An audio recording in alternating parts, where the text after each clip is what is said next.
កុំយកសេចក្តីសុខរបស់យើងទៅផ្ញើនឹងបបោមាត់របស់អ្នកដទៃ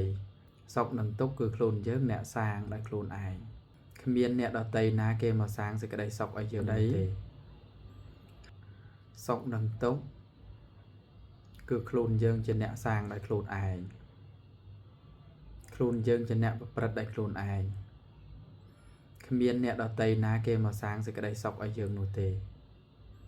ហើយក៏គ្មានអ្នកដទៃណាគេមកសាងសេចក្តីទុក្ខឲ្យយើងនោះដែរសុខនឹងទុក្ខគឺខ្លួនយើងអ្នកសាងដោយខ្លួនឯងនៅក្នុងធម៌លោកថាខ្លួនជាទីពឹងនៃខ្លួនមិនមែនអ្នកដទៃជាទីពឹងនៃខ្លួនយើងឡើយអញ្ចឹងត្រូវសាងសេចក្តីសុខឲ្យខ្លួនឯងនឹងឲ្យបានច្រើនទើបខ្លួនយើងនឹងអាយុវែង